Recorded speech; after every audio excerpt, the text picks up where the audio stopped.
কদর তালাশ করুন, রমজানের সবচেয়ে দামি সময়। বিষ্ণু বলেন, মান হরিমা খাইরাহা ফাকাদ হরিম, যে কদর মিস করলো সে সব মিস করলো, হি ইজ দ্য লুজার।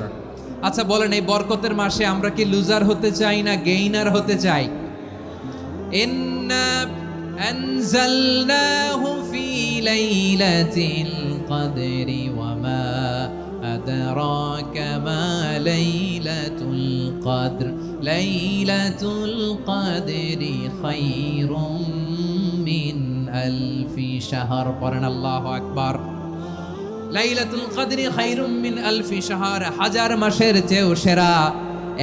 1000 মাসে হয় 83 বছর 4 মাস।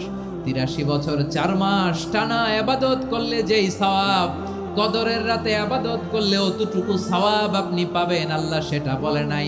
আল্লাহ বলে তার চাইতে বেশি সওয়াব দিয়ে আপনার আমলনামা ভরে দিবে কে? কদর যেন মিস না হয়। 21, 23, 25, 27, 29 নাকি খালি 27 না? ফালতামিসু ফিল আশরিল আওয়াখিরি ফিল মিনাল ভিতরি, রমজানের শেষ দশকের বেজর রাতগুলোকে কদর হিসেবে তালাশ করো। আল্লাহর হাবিব সাল্লাল্লাহু আলাইহি ওয়াসাল্লাম শেষ 10 দিন টানা ইবাদত করতেন, টানা ইবাদত। ইদা জাআল আশরু আহিয়াল লাইলা আইকাযা আহলা ওয়া জাদ্দা ওয়া শাদ্দাল মিজার, সারা রাত জেগে ইবাদতের নজির নবীজির নাই, শুধু রমজানের শেষ দশক ছাড়া। সুবহানাল্লাহ বলেন।